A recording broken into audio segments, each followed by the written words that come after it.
Sudcalifornia Vive es un podcast que da voz a las personas sudcalifornianas nativas o de arraigo para que compartan sus experiencias y el trabajo que realizan dentro y fuera del estado, ese que hace crecer a Baja California Sur.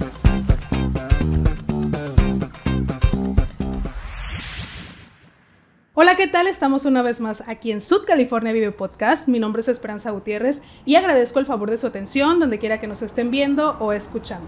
Y bueno, el día de hoy tengo el gusto de estar con una artista sudcaliforniana. Ella es Calafia Piña. ¿Qué tal? Muchísimas gracias por el tiempo que nos brindas. Gracias a ti, Esperanza, por el espacio. Y bueno, antes de iniciar la entrevista, quiero leer una breve semblanza de Calafia. Ella es oriunda de La Paz, Baja California Sur, México. Desde hace varios años gestiona, activa, indaga y produce experiencias de creación, reflexión y diálogo desde el teatro con disciplinas, edades y condiciones subpeninsulares. Egresada de la Facultad de Teatro de la Universidad Veracruzana y de la Maestría Interdisciplinaria en Teatro y Artes Vivas, MITAV, de la Universidad Nacional de Colombia. Su formación se ha complementado dentro y fuera del país. Ha publicado dramaturgia en revistas como Tramoya, Tierra Adentro y ha sido beneficiaria del PESIDA y FONCA. También ha formado parte de organizaciones autónomas interesadas en procesos de gestión, legislación y políticas culturales. En 2019 y 2020 formó parte del comité organizador del cuarto y quinto Congreso Nacional de Teatro. Su trabajo se ha presentado dentro y fuera del país y de Baja California Sur, enmarcado dentro y fuera de muestras estatales, regionales, así como de la 40ª Muestra Nacional de Teatro. En 2021, con su colectivo presentaron la obra María Amotzintli, Cabellera de Papel, en el Teatro de la Candelaria dentro del 30º Festival de Mujeres en Escena por la Paz 2021 que organiza la Cooperación Colombiana de Teatro con sede en Bogotá.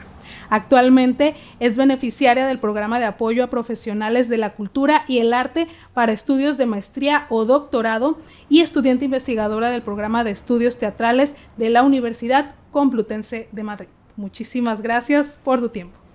Y justo, pues aquí de manera breve se enmarca sobre todo lo que tiene que ver con tu formación profesional, cómo es que te has especializado en el teatro, los estudios que has tenido, un poquitito también de tu experiencia profesional, pero me gustaría que en tus palabras describieras a Calafia primero en la primera parte personal y también un poco más complementar esta cuestión profesional, la cual pues ha marcado gran parte de tu vida. Bueno, pues yo me asumo y me considero una mujer que, además de ser teatrista, investigadora escénica, pues soy madre de una preadolescente, yo desde muy pequeña, gracias también al impulso de mi familia, de mis padres, estuve muy cerca junto con mi hermano de varias manifestaciones artísticas y de posibilidades de formación. En aquel momento pues eran más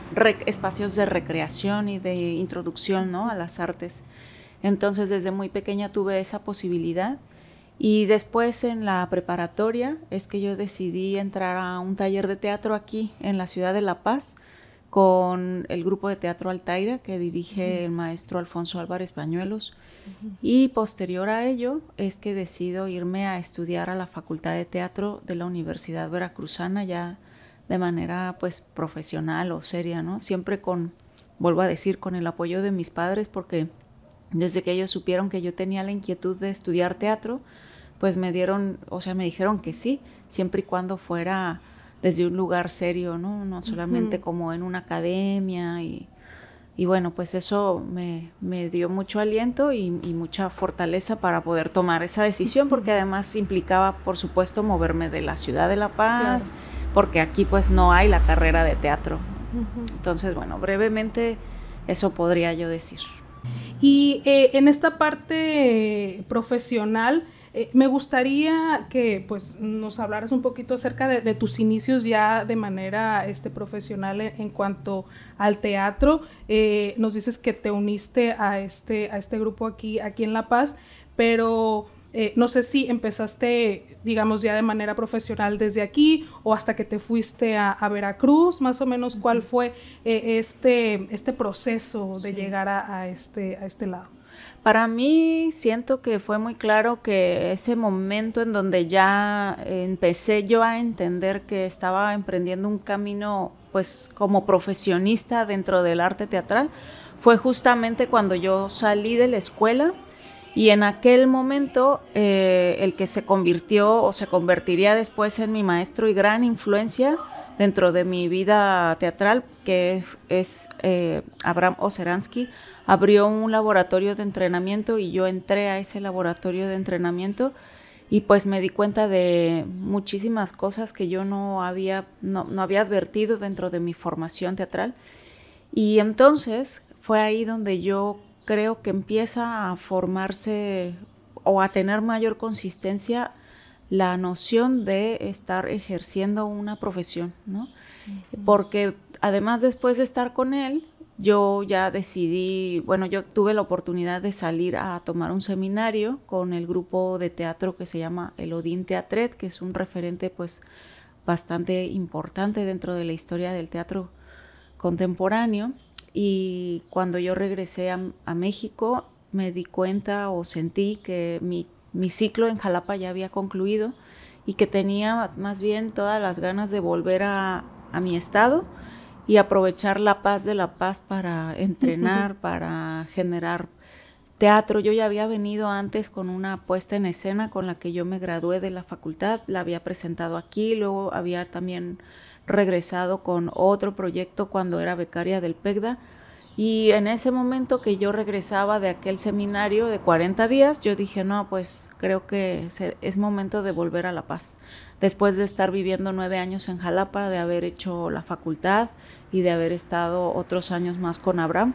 Y yo sí creo que fue justo ahí cuando empieza más fortalecido el tema y más concretado el tema de ejercer una profesión teatral, porque además también yo sí creo que uno sale de las escuelas y apenas va entendiendo a qué se quiere dedicar dentro de la amplia gama que implica cada estudio, ¿no?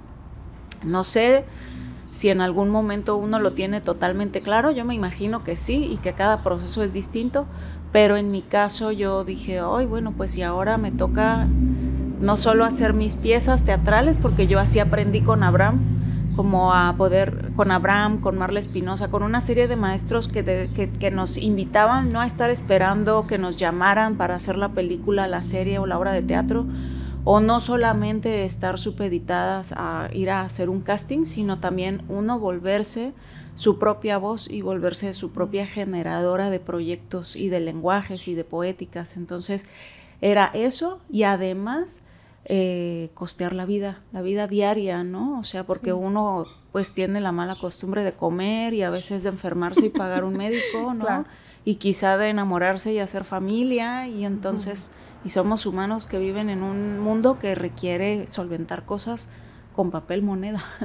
Sí, en esto que mencionas y que vuelvo a reiterar esta parte que de pronto se nos olvida que son... pues el arte es una labor, es una profesión, es algo para lo que te preparas y que tiene un valor. En este camino pues no es fácil, ¿no? No es fácil el poder hacer conciencia de ello, de que justo tienes todas estas necesidades que son necesarias de solventar y esto. Y en esta parte, no sé, que pudieras compartir también cómo ha sido ese proceso, porque a la hora también de generar por tu cuenta, de buscar el poder producir, no solamente justo esperar la oportunidad en la serie, en la película, en lo que sea, que el teatro, ya tú me dirás, ¿no? Va más allá de eso, o sea, más como un trabajo, como una profesión, como un estilo de vida, pero también buscando que se le dé el valor que tiene, ¿no? Busca ese proceso, ¿cómo ha sido para ti el afrontarlo sobre todo? Pues ha sido lleno de contrastes y dificultades también. Yo creo que es una visión o una postura muy personal, cómo cada quien asume su camino teatral, ¿no? Y su camino como creador o creadora dentro de las artes. Pero en mi caso muy particular, para mí sí implica una filosofía de vida. y que se va debatiendo entre producir riqueza económica, ¿no? O sea, habrá quien a lo mejor no esté de acuerdo. Yo sí, yo tengo una hija, yo necesito ganar de lo que hago porque además ha sido una inversión de tiempo y de movimientos cada vez que yo me he preparado para estar pues más especializada en mi área. Y para mí es eso, pero también por otro lado, cómo desde mi arte puedo contribuir a hacer tejido social, a compartir también mi hacer como un instrumento de reconocimiento. Por ejemplo, cuando he tenido la posibilidad de trabajar solo con grupos de mujeres, ¿no? Donde la premisa no es que montemos una obra de teatro ni que se vuelvan actrices, sino que reconozcan su propio campo y universo expresivo, o se reconozcan como personas expresivas, o cuando he tenido posibilidad de trabajar con las mujeres que están privadas de su libertad, o con niños que nacieron ciegos, ¿no? Todas estas puertas que he tenido la fortuna también de vivir, de experienciar con otras compañeras, para mí han sido fundamentales para estar parada como en los dos sitios, sí, de generar aquello que pueda pues darme los medios económicos de subsistencia, a veces por becas, a veces vendiendo obras, a veces porque me invitan a colaborar con instituciones, a veces siendo jurado, ¿no? La otra parte que es cómo desde mi hacer puedo contribuir para compartir cosas que a la gente que no está en el teatro necesariamente les pueda ser útil, ¿no?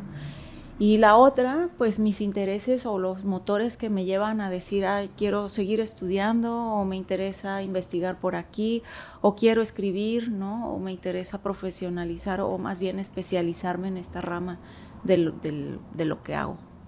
Y esta visión no reduce solo al punto de actuar, ¿no? Sino más bien la hace completamente otra cosa, muchísimo más grande que solo el hecho de estar en una puesta en escena, de aparecer en algún, como dices, en alguna película, en alguna serie. Y eso creo que es como esa parte también como de... Y también se vuelve algo muy personal, ¿no? De contribuir con el resto, ¿no? Sí, totalmente, sí. Y también se vuelve, yo lo compartía con una compañera, ¿no? A veces se vuelven caminos solitarios, ¿no? A veces caminos sí que se acompañan con tus equipos de trabajo, con la comunidad que se va creando en cada proyecto. También a veces se vuelven caminos muy agotadores, ¿no? Y sobre todo en territorios como donde pues es casi, no creo que sería muy osado de mi parte decir contrarrevolucionario, aunque sí creo que una parte de asumir, vivir de las artes y ser artista en este país o en el mundo incluso, pues tiene su parte contrarrevolucionaria, ¿no? O contracultural, pero sí, porque uno también se vuelve, pues, la voz a veces crítica, ¿no? Y toca generar los proyectos en este caso en un territorio muy virgen, ¿no? En cuanto a cultura teatral, en cuanto a cultura del desarrollo de las artes, que ha tenido una historia muy particular al respecto, y que cuando uno regresa, como fue mi caso, de un caldo de cultivo como lo es Jalapa, ¿no? Que tiene ya una cultura teatral, que tiene su propia sinfónica, su compañía de danza, de teatro, una facultad, ¿no? Y una dinámica cultural que está todo el tiempo, muy fuerte. Sí, no solo fortalecida, sino además todo el tiempo ahí en ebullición. De pronto uno llega y llegas como un poco como con esta visión colonizadora de tiene que ser así el teatro porque así lo aprendí, ¿no? Y tenemos que formarnos bajo el esquema que yo me formé porque así tiene que ser. Por un lado eso, ¿no? Y por el otro también puede pasar que uno empieza a decir es que aquí no hay nada, es que para qué me regresé, y es que no voy a vivir de esto acá, y es otra vez lo mismo, ¿no? Es una postura personal. Yo respeto mucho quienes han decidido no regresar, porque cada quien tiene sus motivos, y respeto también muchísimo a los colegas que han decidido regresar, porque hay un puñado de colegas aquí que han estudiado tanto en Jalapa como en Ciudad de México y que han vuelto aquí a La Paz para también hacer teatro, hacer artes visuales y un montón de otras cosas. Entonces, bueno, pues eso, tratando de resumir. Mencionas, ¿no? Todo esto que tiene que ver con las decisiones que hay que tomar, ¿no? Digamos, el sentido que le da uno a las cosas a las que se va a dedicar, en este caso, en tu caso, el teatro, y también las decisiones de moverte del lugar, de moverte pues de todo este tiempo, los 9 años que estuviste en Jalapa, regresaste a La Paz, pero después te volviste a ir, ¿no? Incluso esta fue una oportunidad de hecho, en este momento justo estás estudiando un posgrado en Madrid, pero antes de eso, pues también estuviste en Colombia. ¿Eso cómo se dio? Eso, digamos, estas decisiones de poder continuar con tu preparación profesional en este ámbito académico, también cómo fue el tomar esa decisión, el irte a otro país, el enfrentarte pues a todos los retos que conlleva de por sí, ¿no? El moverse uno de un lugar a otro.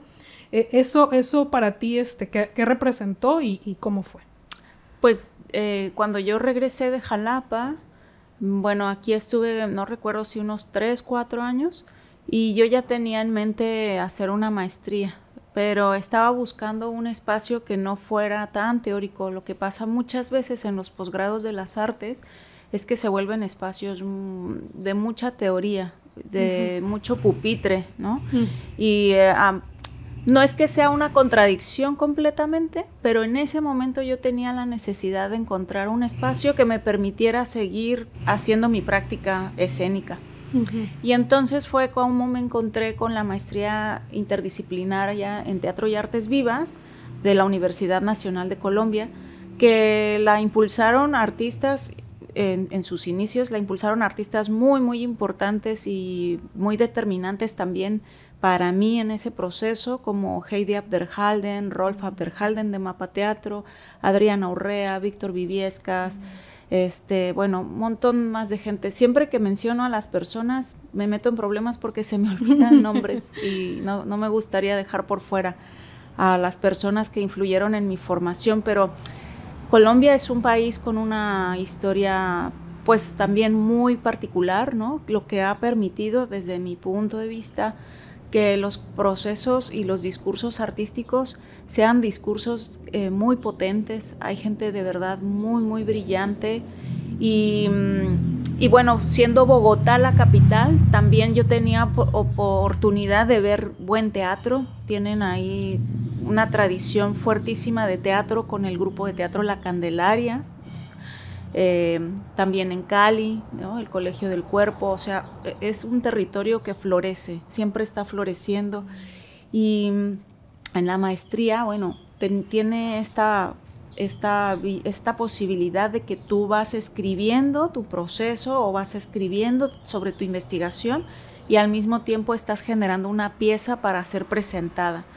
Y es un espacio interdisciplinario, entonces no solamente había gente de teatro, había gente de literatura, sociología, danza, artes vivas, performance, cine. Entonces se vuelve una cosa alucinante, ¿no? Porque además se empiezan a expandir también pues las formas de hacer, las formas de pensar tu práctica y también pues sí, conlleva una postura política, ¿no? Entonces así fue como yo llegué a Colombia. Yo hice esa maestría del 2011 al 2013. En aquel momento la pude hacer porque fui becaria del mismo programa que soy ahora becaria, solo que en aquel momento se llamaba de distinta manera y tenía un énfasis mucho más recargado sobre el FONCA, perdón. Y eso me permitió vivir allá. Me permitió solventar los gastos de mi maternidad también, ¿no? Porque yo no solo fui a hacer el grado de maestría, sino además el grado de mamá. Allá nació mi hija. Y fue una experiencia y ha sido una de las experiencias más enriquecedoras en mi camino. Y un territorio con el cual yo tengo además un vínculo muy especial, no solo porque nació allá Sara, sino por todo lo que para mí implicó y representó también como creadora. El camino de cada persona es diferente, ¿no? El camino de cada persona, independientemente a lo que se dedique, es completamente diferente. Y justo esto que mencionas me parece muy importante, porque el estar en otro país, el estar creando arte y también creando vida, o sea, dando vida y criando esa vida, pues te hace, me imagino, y debe de ser así, ¿no? Te hace tener una perspectiva completamente de a lo mejor cómo lo hubieras visto si no hubieras sido madre en ese proceso, ¿no? Etcétera. Entonces, creo que también eso un poco determina hacia dónde podemos ir, ¿no? Claro, sí, totalmente, totalmente. Yo creo que determina. Y queremos, ¿no? Determina también los deseos, los impulsos, ¿no? La energía que una está dispuesta a entregar a cada impulso, a cada deseo, y también uno siento que se va volviendo más, con los años, más cautelosa, más certera en la cantidad de energía que uno quiere dedicar para ciertos impulsos, para ciertos sueños, también más certera y más estratégica para conseguirlo, ¿no? Y también para desechar lo que no vale la pena, pues invertir ahí el tiempo, ¿no? Y ahora que te escuchaba y que se desata este fragmento del trayecto, me hiciste recordar que yo una vez estaba escuchando a una mujer que yo admiro mucho, que es Silvia Rivera Cusicanqui, y a ella le preguntaban, ¿qué le dirías a esta Silvia Rivera si la vieras cuando era tan joven? Y ella decía, yo le hubiera dicho que se enojara menos, ¿no? Y yo sí creo que espero estar llegando pronto a ese momento, ¿no? Y que con la vida uno va entendiendo que de verdad hay cosas que no merecen la pena, pues, invertir, como el enfado, el enojo, el desgano. En otras sí, ¿no? También se vale, pero sobre todo estar como haciendo el camino hacia donde uno se siente feliz, pleno, ¿no? Plena en este caso. Y que va uno floreciendo y haciendo redes, porque también debo decir que, claro, yo llegué embarazada a Bogotá a buscar una casa, ¿no? A estabilizar toda mi situación, a regularizar mi situación migratoria. Después el padre de mi hija en ese momento estaba también conmigo y fue y estuvo y fue una parte muy importante, y además toda la red de acompañamiento y de amigos que se hizo, ¿no? Yo en aquel momento apelé mucho a que si había vida, bueno, pues que venga lo que tenga que venir, y que vendrían cosas pues muy positivas, y afortunadamente ha sido así, o fue así en aquel momento. Qué bonito, porque es entregarte a esa incertidumbre también. Claro, ¿no? Y confiar, ¿no? Y finalmente los procesos de creación del arte y de la vida, pues tienen que ver con abrazar también la vulnerabilidad, pues, ¿no? Mientras más vulnerable uno se sabe, por ejemplo, ayer lo veía en el taller que estoy dando ahorita, ¿no? Hablábamos sobre la vulnerabilidad de la mirada del otro sobre tu cuerpo, que es una cosa muy, muy fuerte, y que como artistas de la escena estamos entrenadas para ello, ¿no? Y nos preparamos para ello. La vulnerabilidad que implica también la voz propia, ¿no? A veces hay gente a la que le cuesta trabajo hablar. La vulnerabilidad que implica el ser tocadas, a veces incluso en dinámicas de ejercicios teatrales.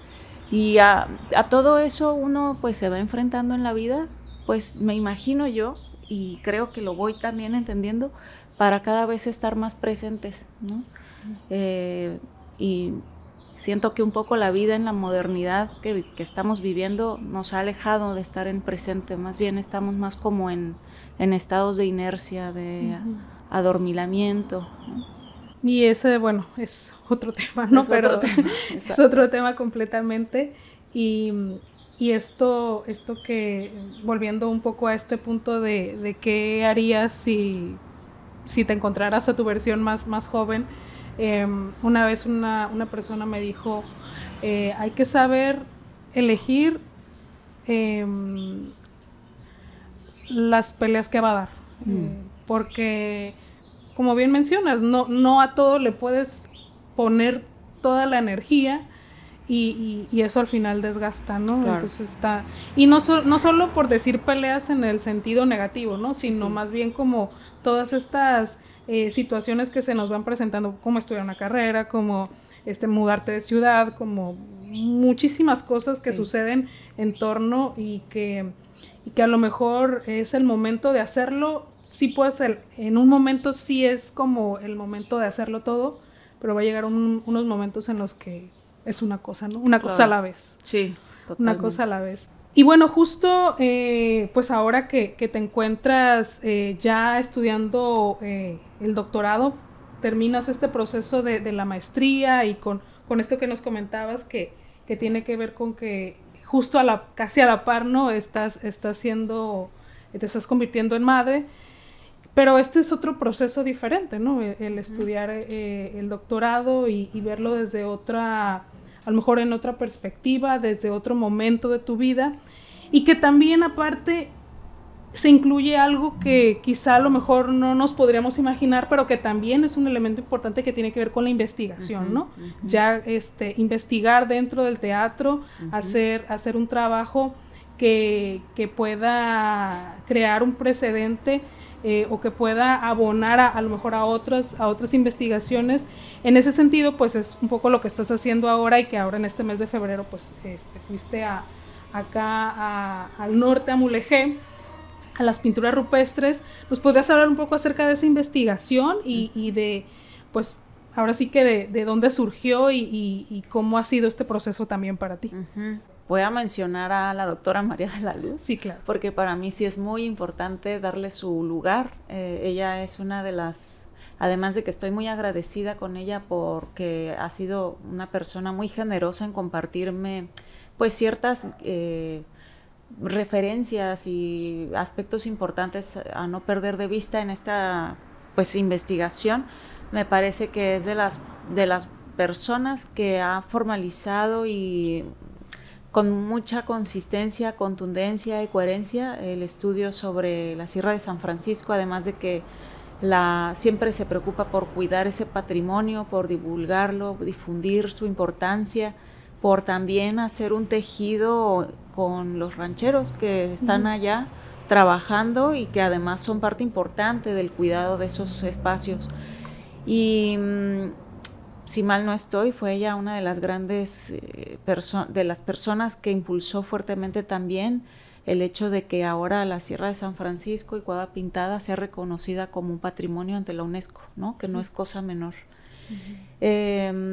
Y si la menciono es no solo por gratitud, sino porque siempre me parece importante darle esos espacios a las personas que han sentado precedente. Yo estoy apenas iniciando una investigación desde el teatro, no soy arqueóloga, no soy historiadora, no me interesa ni pretendo serlo, ni tampoco me interesa hacer un trabajo a partir de únicamente interpretar o elucubrar, ¿no?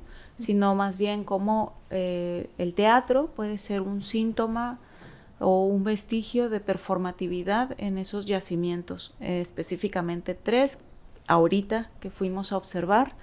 Tuve la fortuna de acompañarme por Sandra Muñoz, que es una fotógrafa excelente que trabaja aquí en la ciudad de La Paz, es activista también, y ella se encargó de todo el registro para mi investigación. Es un registro únicamente para el estudio que estoy haciendo, y de Marcos García Díez, el doctor Marcos García Díez, que es un especialista en arte prehistórico, en arte rupestre, de la Universidad Complutense de Madrid.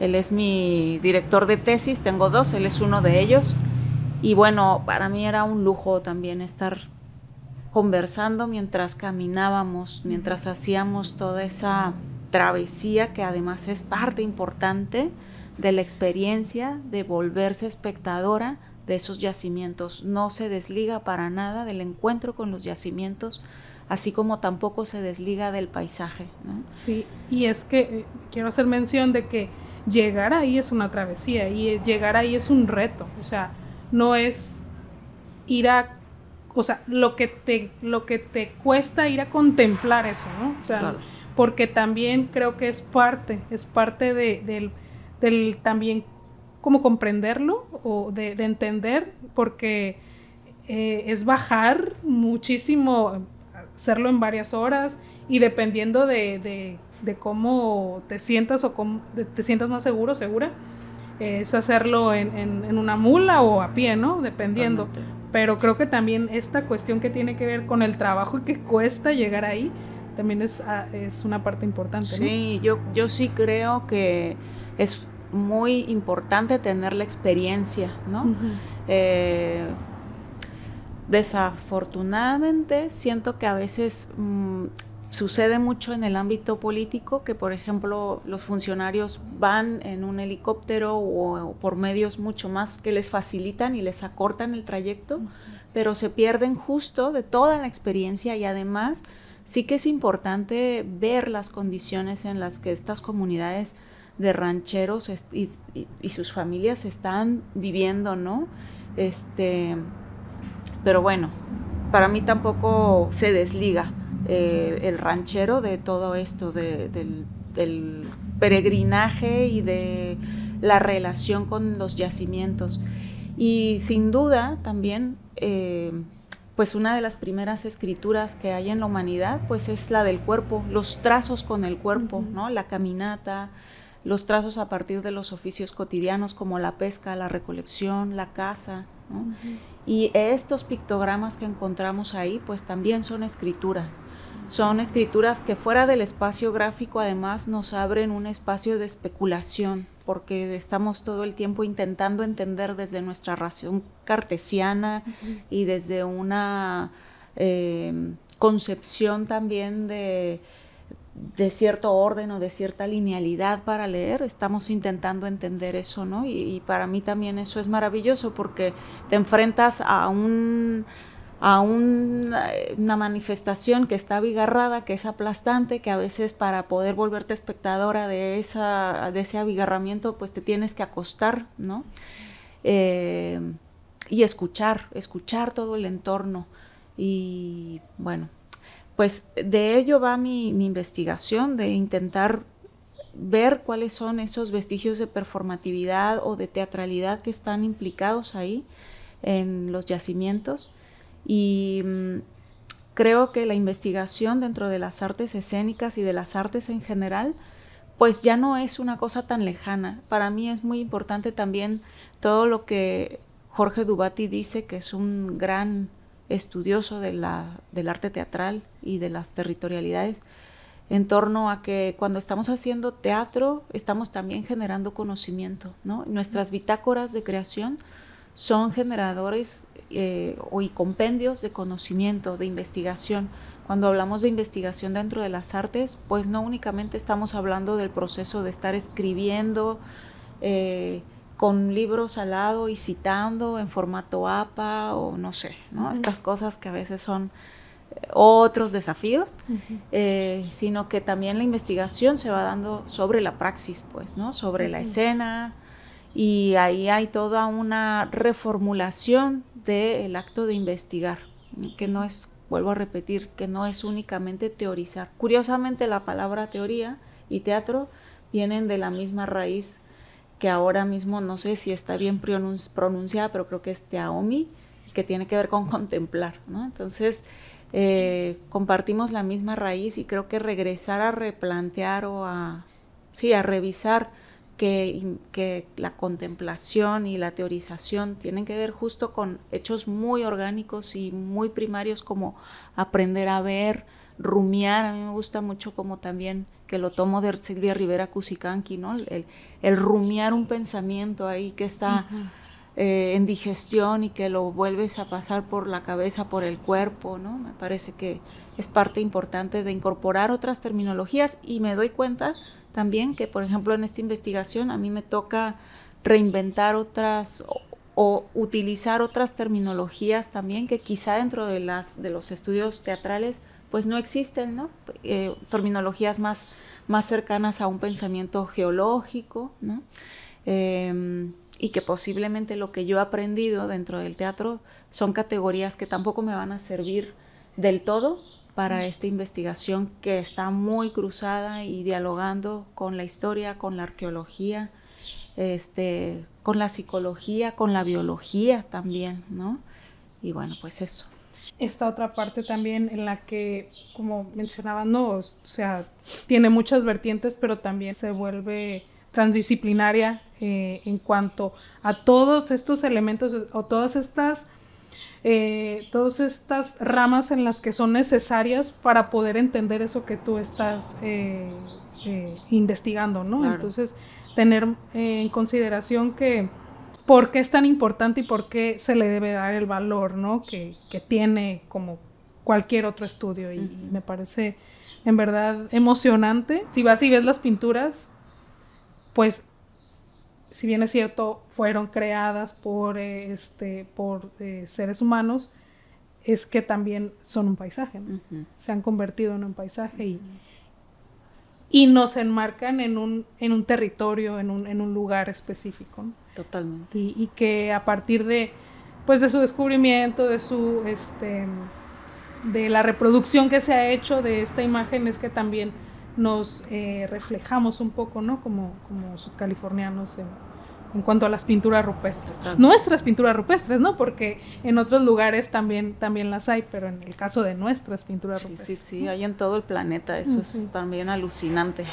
Ya para finalizar, no sé dónde, Calafia, podríamos ver tu trabajo. No sé si hay algo en la virtualidad, un lugar en donde podamos consultar algo, lo que haces, algún contacto contigo, algo. Sí, tanto en Facebook como en Instagram tenemos la página que se llama Escénica Colectiva, y también en YouTube hay un canal donde hay algunos de nuestros trabajos colgados ahí, y pues por ahí nos podemos comunicar. También hay un correo que es escenicacolectiva@gmail.com, desde donde también pueden ahí establecer contacto, y pues eso, básicamente. Eso. ¿Y algo con lo que te gustaría cerrar?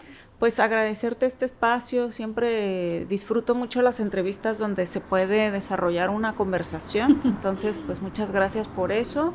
También agradecer a todas las personas que han hecho posible pues que en esta ocasión hayamos hecho el recorrido, ¿no? Para empezar, pues mis padres que siempre nos apoyan, la doctora María de la Luz, el Instituto Sudcaliforniano de Cultura, que nos facilitó también el Salón de los Espejos, donde ahorita estoy llevando a cabo un taller que es parte de mi contribución o retribución como becaria del fondo que se llama Apoyo a la Profesionalización de los Artistas. Bueno, me van a colgar ahí en el AFPE, pero es un apoyo que justamente busca profesionalizar a los creadores y artistas mexicanos en el extranjero para sus maestrías y doctorados, y pues también agradecer mucho eso. A Marcia, que nos abre también la posibilidad de hacer este taller como parte de su festival Momentum de Calor, y las conversaciones que pudimos tener en La Patria, que es una sede de Calor, al Ayuntamiento de Mulegé, que nos recibió en la Casa de la Cultura cuando hicimos este conversatorio el día 15 con Marcos García Díez hablando sobre arte rupestre y teatralidad. Y pues a la gente que siempre nos está siguiendo, que asiste a nuestros eventos, que está expectante de las cosas que podemos pues construir juntos a partir de escucharnos y activar.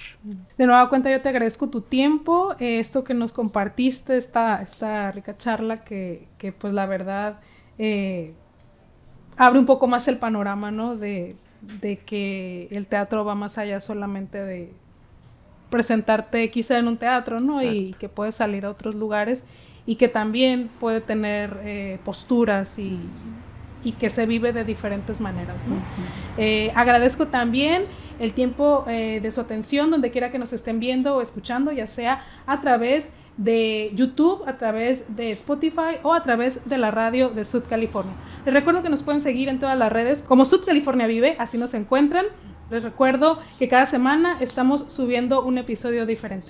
Mi nombre es Esperanza Gutiérrez y nos vemos y nos escuchamos hasta la próxima. Sud California Vive es un podcast que da voz a las personas sudcalifornianas nativas o de arraigo para que compartan sus experiencias y el trabajo que realizan dentro y fuera del estado, ese que hace crecer a Baja California Sur.